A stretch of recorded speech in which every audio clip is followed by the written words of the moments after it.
Well, sabi naman ng lolo ko, walang tatalo sa 1960s. Panahon ng rock and roll and soul. Wala yan sa lolo ko! Mapa 70s, 80s, 90s, 2000s hanggang sa future. Lahat yan panahon para mag San Miguel Pale Pilsen.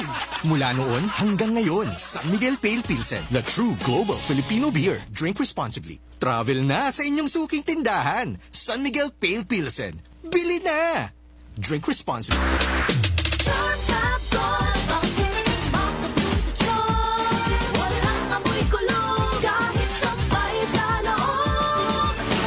Charm Fabric Conditioner with Bloom Fresh Technology. May antibacterial na at ka-bloom sa bango ang damit. Charm Fab Gold, makabloom sa charm. Walang amoy kulong, kahit sabay sa loob. Makabloom sa charm. Charm Fabric Conditioner. Manufactured by ACS Manufacturing Corporation. ISO certified. World-class quality. ACS. Bagong Joy, bagong butilya, Joy Swak to Pack. 45! Bagong Joy, bagong butilya, Joy Swak to Pack. 45! 45 pesos ka ang bisa pang dinagana. Bagong Joy Swak na Swak, Joy Swak to Pack. Swak ko na! 45 pesos ka, SRP. Lahat tayo may firsts. First heartbreak, first beach trip, first payday libre. Sa lahat ng firsts, celebrate with GSM Blue. GSM Blue. Sa una pa lang, simulan na to. Choose GSM Blue. First sip pa lang, ang saya nito. Choose GSM Blue. Sa una pa lang, masarap na to. Choose GSM Blue. Drink responsibly. Sa una pa lang, masarap na ang GSM Blue. Available in leading supermarkets and groceries nationwide. Drink responsibly. Ito ang DXRS 918 sa Surigao City. Basta balita at serbisyo publiko. Tatak RMN. Oras taka alas 7:45. RMN, ang integridad sa pagkalap at paghahatid ng mga balita. Walang haka-haka, walang duda, buo at totoo ang mga balita. Kapag tatak, RMN. RMN News, Diretso Balitang Surigao. Headlines. Sa Diretso Balitang Surigao, ng mga radyo man idol, Jojo Ferrol. Idol Gerson Galoter Fuentes. Madlaw na Martes na, pitsa 21, sa buyan sa Abril, year 2026. Sa headline sa atong mga balita, pipila ka mga Surigao na nagdaya ng dungog para na Surigao del Norte. Tagpasidunggan ng mga sakop ng Sangguniang Panalawigan. Driver sa motorsiklo, aksidenteng midasmag sa usa ka nagpalikong nga sakyanan na daya sa balay tambayanan. Samtang 200 milyones ka pesos plano utangon ng gobyerno ng Surigao City ngadto na sa Land Bank para na sa plano na pagtukod ng merkado publiko. Nagpalyar nga break na nakitang hinungdan sa pagkasunog sa usa ka bus didto sa lungsod ng Alegria. Kadakuan sa video, tagpadayag isa-isa ang rason na sa ilan na pagsuyo dito na sa Siargao, ini para na ihanjag anila na serbisyo sa bangko. Coast Guard Surigao del Norte may padayag sa ilahang nga tinguha labi na gyud ang pagdonar ng dugo sa bloodletting activity nga gihimo sa barangay Canlanipa. Samtang sa balita sa gawas sa nasud, kapin 5% na pagtaas ng presyon ng produktong petrolyo na sinati sa tibok kalibutan. Inihuman ang matupa na no tumaw ang posibilidad na dili na madadyon ang peace process tali na sa Estados Unidos o Iran. Sa palitang paugnat sa kusog sa NBA, playoff sa NBA gipasigarbo ang kadaugan sa tuyo ka mga teams.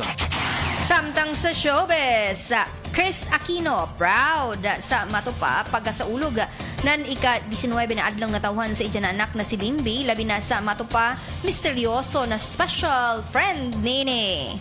Sa balitang panghimagas, babajing pulis nagtrending social media sa gihimong pag-atiman sa anak sa mikuha ng exam sa Napolcom. RMN. RMN News, Diretso Balitang Surigao. Sa Italia sa ato mga balita, pipila ka mga Surigao na nagdaya ng dungog para ng Surigao del Norte, tagpasidunggan ng mga sakop ng sangguniang panalawigan. Ini sa dihang tagpaygayon ang regular sesyon ni ini kagahapon na kundin sa pagpanguna ng presiding officer na si Vice Governor Jed Gokyangke og mga kaibanan na ang tagatagan ng Certificate of Recognition og Medal of Distinction naglangkob na sa ila ni Howard Hope Libar na nakaangkon ng merit o nagsilbi na merit awardee sa Thailand Mathematical Olympiad. Lagip na isa pa ka Earl Stephen Sistona na nahimong 7th placer sa microbiologist examination na may pariyagan ng ilan na tagsatagsa kang kalipay og pagpasalamat anatagan na namo na pagkilaya. Una na niini ang nag-top 7 sa matod pa microbiologist exam na si Earl Stephen Sistona. Gitong discipline, sir, tapos time management, focus lang gitong study, tapos strict ka sa imuhang schedule so that you can make it at time. So yung study habits, sir? Ang study habits na ako kay usually I don't think it matters mong gid as much when it comes to study habits. I think time management good. And if talking about my study habits noon, if kanatong question, I would say nga mas more on into flashcards ko because when it comes to biology, a lot of the time, kailangan ni mo memorization. So you need to be confronted with all that concepts over and over until imo siya master. And until mo stick siya sa imong mind. Kasi plano na mo, sir, sa imong career? Not sure yet. I plan on taking masters or maybe looking for a job after my oath taking. Ang tabik sa nahimong pagparehag ni Earl Stephen Sistona, ang nahimong 7th placer sa microbiologist exam.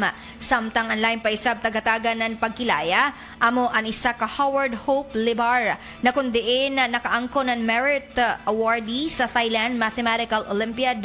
Tagatudlo isab niini kun uno ani dyan nakalipay og pagpasalamat na tagbati kagahapon ngadto na sa pasidungog na taghatag ng konseho sa probinsya.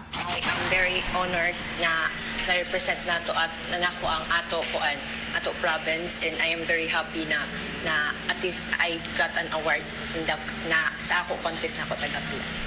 Sir, sa imong pag-apil sa contest, first time ba ni mo to or sige na? First time na ako. So how was the experience?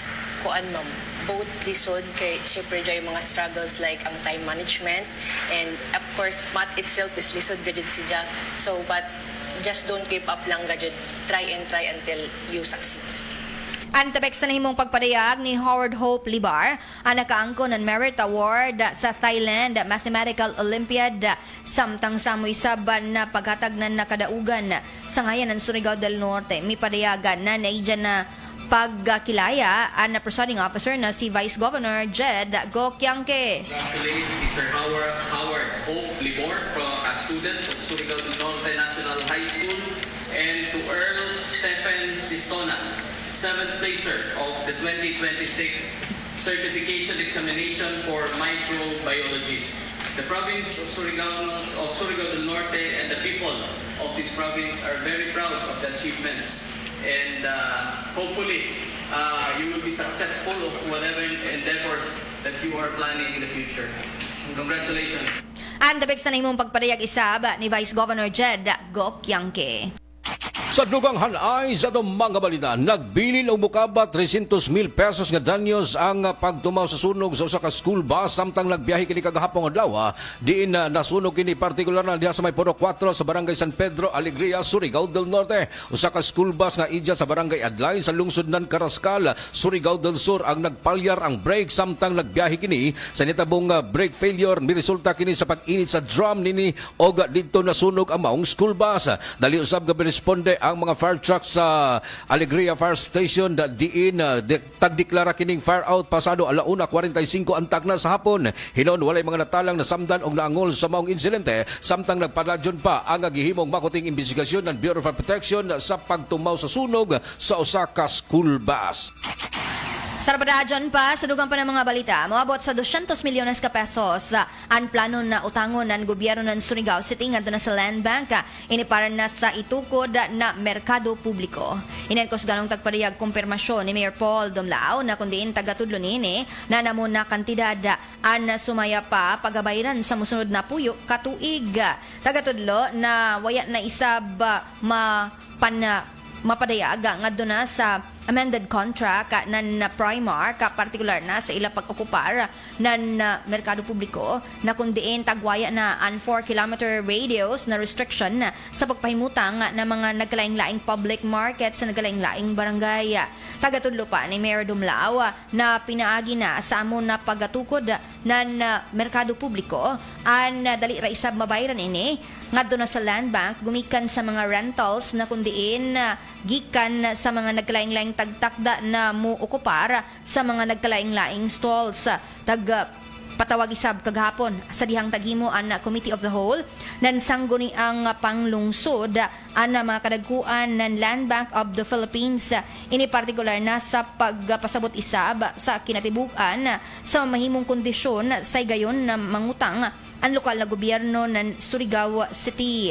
Tagpadayag pa na sa amo isab na paghimo ng Committee of the Whole na dito ang branch head ng Land Bank na si Maria Janet Bukil lagip na isab ang mga kadaguan ng City Budget Office pareho na kan Attorney Jeffrey Galido ang City Accountant na si Attorney Janice Tamayo Ubod lagip na isab ang sa City Legal Officer na si Attorney Ronel Ubod pipila ka mga sakop ng sangguniang panglungsod ug iban pa tagtudlo isa ba didto ang pagpadayag na kundiin na pinaagi na sa mahimong rentals and stalls ang sumaya pa na mas barato gyapon ini kung ikumparar ngadto na sa iban na mga commercial na mga establishmento sa ila pagparenta. Year 4 is 22.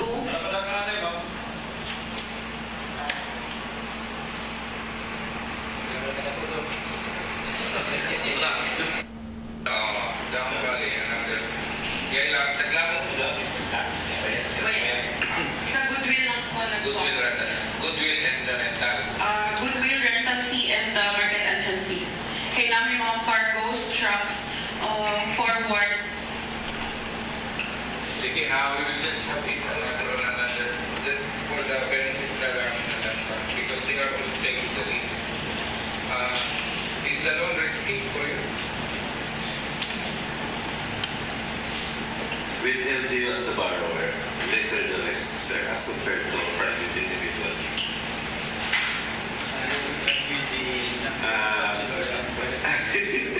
Based on historical engagement with other LGU borrowers. Surigao City is a good borrower. Yes, of course. And you can affirm and confirm Yes, that it's part of the historical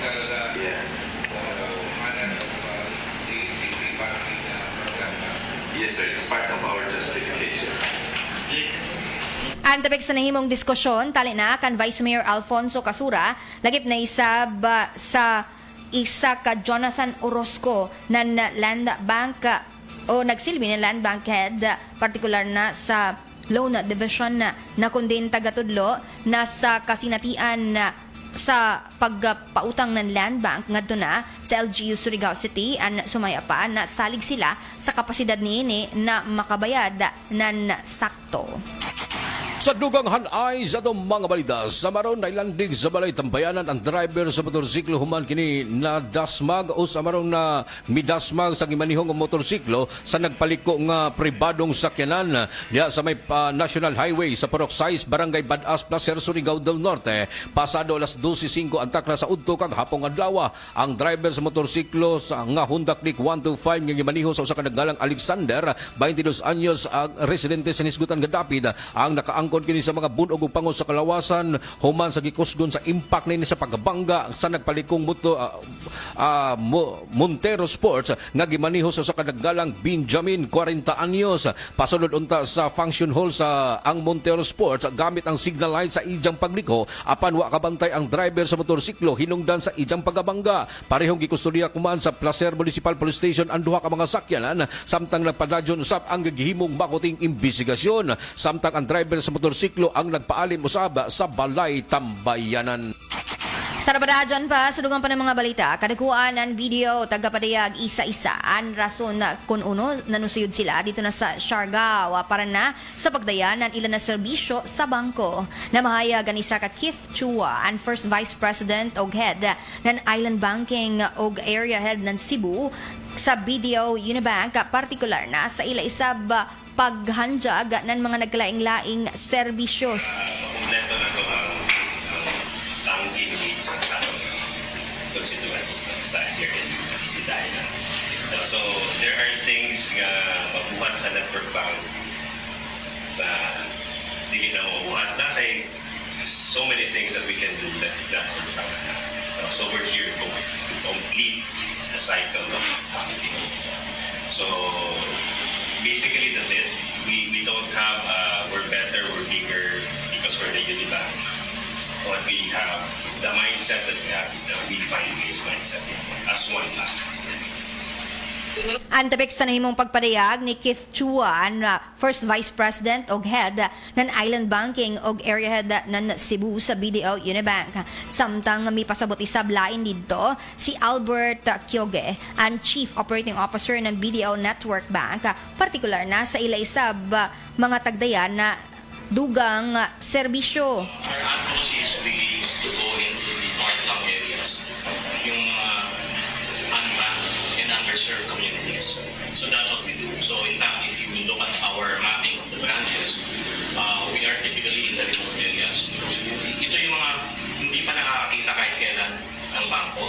Ito yung mga first-timer magkaroon ng savings account na dati yung pera nasa bahay lang at madaling magastos. So with that, we also provide financial wellness orientations to all the communities kasi these are the people na medyo hindi pa sila well versed into handling their finances. Now, like what we said kanina, we don't have all the services. However, we don't have, but we have. Ano yung sabihin nun? We are in a community na not yet big enough for a BDO. However, if there's a client that needs services we cannot offer, we're always there to refer. What would that be? Kailangan ng kotse. Ito sa amin yan. Pero i-refer namin sa BDO. Kailangan ng credit card. Yes, we don't offer credit card, but at the same time, we will now refer to BDO. Kailangan ng malaking loan. Same thing, i-refer din namin yan. So it's like, we are complementing each other. It's like, nandun na rin yung BDO. Antabik sa nahimong pagpadayag ni Albert Kyoge, ang Chief Operating Officer ng BDO Network Bank. Samtang ang ila-isab tagpasigarbo na laing pang serbisyo ang tagtawag na cash agad na kundiin tagpasabot isab ni Vincent Madrid, ang Assistant Vice President ug Marketing Head ng Agency Banking kung uno ini ka-unique. Sa cash agad po, kung meron tayong bank account na saan mo mag-withdraw yung mga customer natin or mga Siarganos, no? Meron po tayo na tawag na cash agad, no? Sa madaling salita, ito po yung ATM, pero hindi po teller or a machine na nagbibigay, pero automated machine. May human touch, may human connection. No? Kaya mas maganda nag-withdraw yung mga customer doon dahil meron tindera nag-assist sa kanila.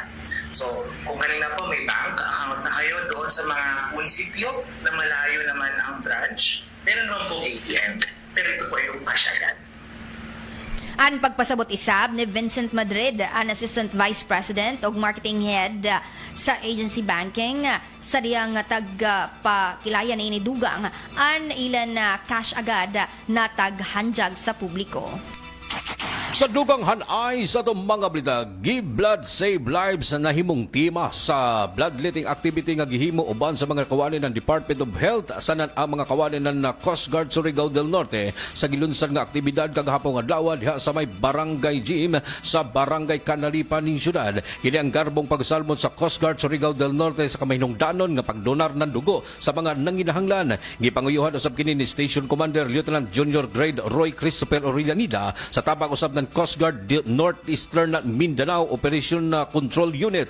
Tinguha ng Coast Guard ang tabang sa mandatos ninis pagdonar ng dugo hulma sa ilahang kinasingkasing nga pagtabang. 22 ka mga sakop ng Coast Guard nga gikan sa Fast Patrol Boat 151 o Coast Guard Sea Marshal Unit Northeastern Mindanao ang mipadayag sa ilahang pagdonar ng dugo din andam usab kining mudonar sa umaabot nga bloodletting activity dinhi sa ato ang syudad.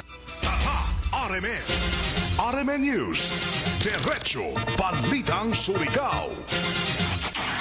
Sa Rabadadyon pa, dalayaman sa Diretso Balitang Surigao, sa balita sa gawas sa nasud, moabot sa 5% ang nahimong pagtaas ng presyo ng mga produktong petrolyo sa tibuok kalibutan. Inihuman na matupa posible na dili madadyon ang ceasefire tali na sa Estados Unidos o Iran na. Miabot na sa $95.46 kada na bariles ang presyo ng Brent crude samtang ang US West Texas Intermediate ang down ay sub sa $88.89 kada na bariles. So parehag pa ng report na mitaas ang presyo. Inihuman na tagkumpiskar ng Amerika ang isa ka Iranian cargo ship o tagsilad ang utro ang Strait of Hormuz na kundi isa sa mga tag-agihan ng kapin kunkuyang 20% ng supply sa produktong petrolyo. Hinoon sa pagkuman ang nagkadaghan ang panawagan na matupa na abrihan utro ang Strait of Hormuz inigumikan kay matupa makaapekto gado din sa kinatibukan sa mahimong presyo ng mga produktong petrolyo sa tibuok kalibutan. Balitang Sports. Ang Orlando Magic mipakugang sa Detroit Pistons final score 112-101 samtang ang defending champion Oklahoma Thunder, Boston Celtics ug San Antonio Spurs misikad usab sa NBA playoffs uban sa impresibo nilang kadaugan. Si Paulo Banchero mitali kini 23 puntos samtang si Franz Wagner mihipos usab og 11 puntos, 19 ka rebounds sa dihang ang Magic misugakod sa 39 nilang puntos sa salida sa bituon sa Piston nga si Cade Cunningham. Dito sa Oklahoma City si Shai Gilgeous-Alexander mitali usab og 25 puntos aron usab nga ibandera ang Thunder ngadto na sa 119-84 nga pagpildi sa ilang kaatbang Phoenix Suns na kundiin sila usab ang naguna sa NBA playoffs uban usab sa San Antonio Spurs ingon man ang Boston Celtics nga naguna usab sa Western Conference uban usab sa ilahang tagsa-tagsa ka mga daog. Balitang Showbiz. Tagpasigarbo sa pagkuman sa host ug aktres na si Chris Aquino ang nahimong mabibo o malipayong kasaulugan sa ika-19 na adlaw na tahuan sa ija na anak na si Bimbe. Sa ija na social media account, tag-post na ini ang pipila ka manghulagway ng anak kaiba ni Sab ani sa ka-misteryoso na special girl. Makitaan na matupa tag-tabunan ni Chris ng emoji. An na matupa naung na namon na special girl. Tagatudlo na suod ini ngadto na kan Bimbe og si Jaisab ang naglaom na ininaan mahimong first girlfriend dan ijan anak ka. Umatod pa na abri isab si Jan na mahimong asawa ini sa umaabot. Tagatudlo na ijan tag-suportahan ang nasumaya pa na pagpadayag ng maradyo na pakigrelasyon ni Bimbe ngadto na sa amo na special girl. Hindi gasgas, hindi umatras, medyo madulas.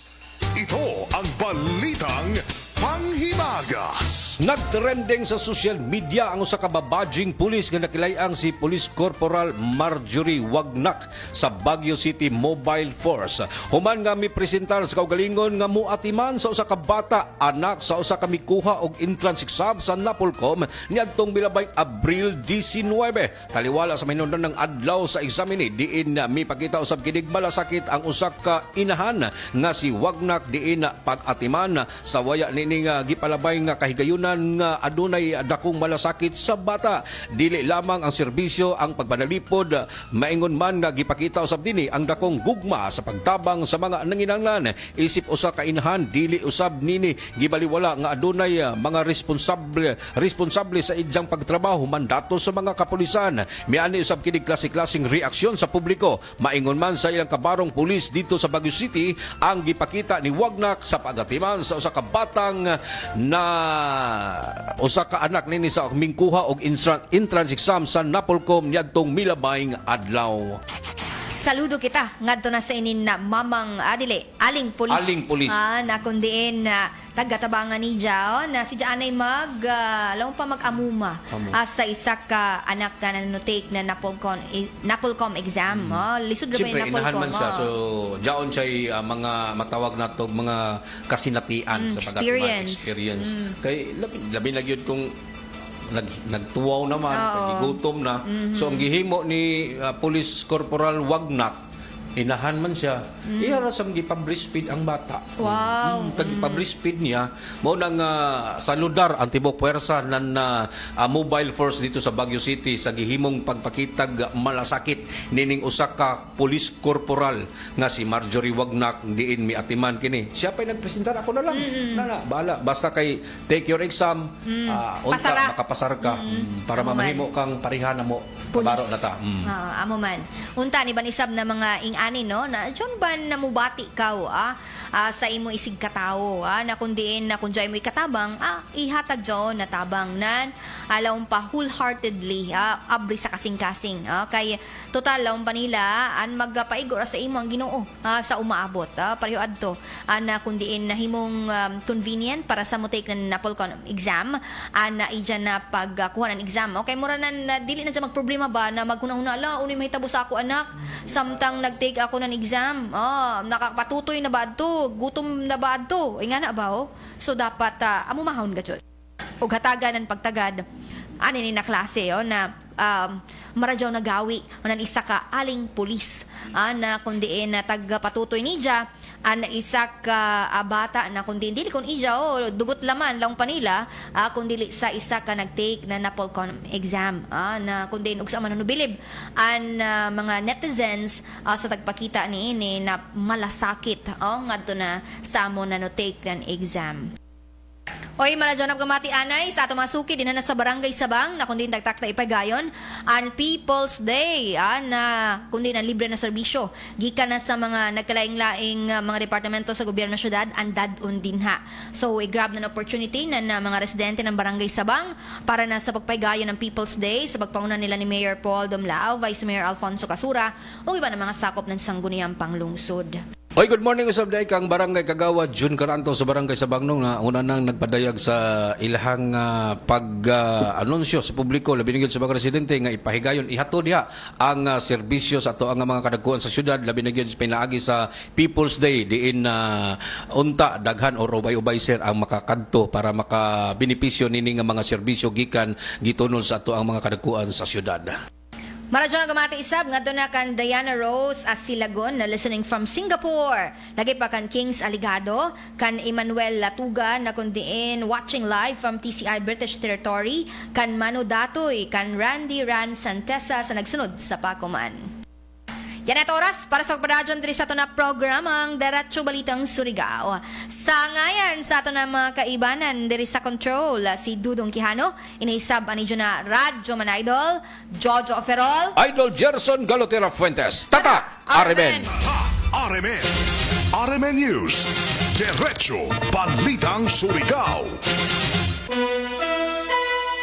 Oras na alas 8:10. Care time! Sakit jud akong kilid, maglisod kog pangihi niya. Actually, di jud ko ka-concentrate og trabaho. So nga